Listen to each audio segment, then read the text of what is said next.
Good afternoon dear students. तो कल हमने पढ़ा था एन्यूरिज्म के बारे में। एन्यूरिज्म क्या होता है, इसके टाइप्स क्या है और इसके कॉजेस क्या है। Bulging of the vessels. Now इसके साइंस एंड सिम्टम्स। यूजुअली एन्यूरिज्म्स बहुत ज्यादा टाइम तक एसिम्टोमेटिक रह सकते हैं। क्यों? क्योंकि बल्जिंग हो रही है, कोई रप्चर नहीं है, ब्लड सप्लाई कंटिन्यूसली चल रही है, तो कोई बॉडी में यूजुअली ऐसा साइन एंड सिम्टम भी नहीं है। लेकिन जब ये रप्चर हो जाता है तब कॉम्प्लिकेशंस आ जाती है, क्योंकि blood starts to ooze out. और वही कॉम्प्लिकेशंस हम देखेंगे कि सेरेब्रल एन्यूरिज्म में क्या कॉम्प्लिकेशंस आते हैं जब ये रप्चर होता है। First is severe and sudden headache. Patient is normal, he is having aneurysm, उसको पता नहीं है एन्यूरिज्म के बारे में, तो एन्यूरिज्म रप्चर हो गया तो there will be sudden and severe headache, जिसको हम बोलते हैं थंडरक्लैप हेडेक। और ये यूजुअली किसका साइन है? जब सब एरेक्नॉइड हेमरेज होती है, जो हम आईसीएच में पढ़ते हैं, तो सब एरेक्नॉइड हेमरेज में ये थंडरक्लैप हेडेक होता है। It is like a thunder burst. It is defined as headache like never before. ऐसा सर दर्द हो रहा है जो कि सर दर्द नहीं है, ऐसा कभी दर्द हुआ नहीं। It is just like a clap of lightning, intensive headache, thunderclap headache. So this is the first sign.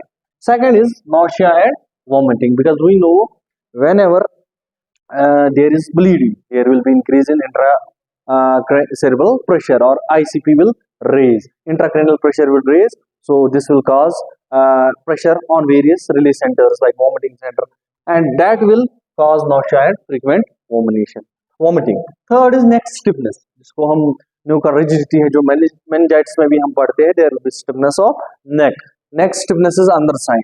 There will be blood और डबल विजन, डिप्लोपिया और blood vision.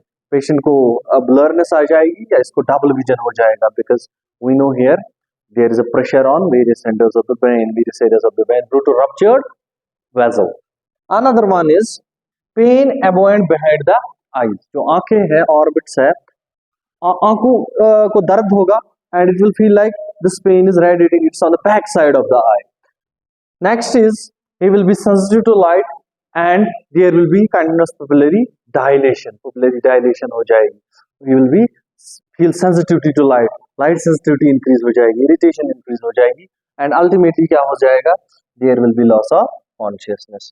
patient consciousness lose कर सकता है। क्यों? क्योंकि अगर ब्रेन स्टेम इन्वॉल्व हो गया then there will be a very big problem. So these are the signs and symptoms of ruptured aneurysm. दूसरा ये है कि अगर एन्यूरिज्म में क्या होता है, ब्लड हैंग आउट करता है, ब्लड रुकता है।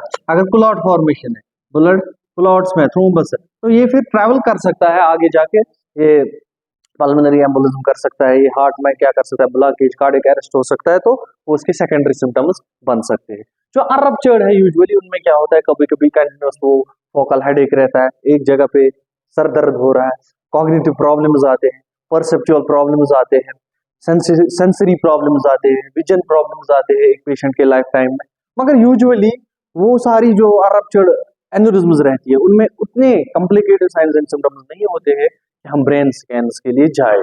और अगर किसी पेशेंट में एक्सीडेंटली हमने कभी इंजरी हुई तो हमने उसको बोला अब MRI कीजिए ब्रेन, CT स्कैन, ताकि हम देखें ट्रॉमा नहीं है, तो उन पेशेंट्स में डायग्नोज हो सकता है एन्यूरिज्म बाई चांस। तो यूजुअली कॉम्प्लिकेशंस कब आती है? जब ये रप्चर होता है। इसीलिए it is the severe form of disease, cerebral disease, क्योंकि जब ये रप्चर होता है तो एक पेशेंट को अनकॉन्शियस हो सकता है और उसके बाद उसकी डेथ भी हो सकती है।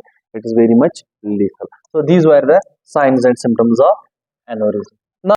तो डायग्नोसिस में हम क्या करेंगे, कैसे डायग्नोज करेंगे इसको? देखिए, यूजुअली हम MRI CT तो किसी भी पेशेंट को नहीं कराते, क्योंकि we know harmful and hazardous effects of those raise.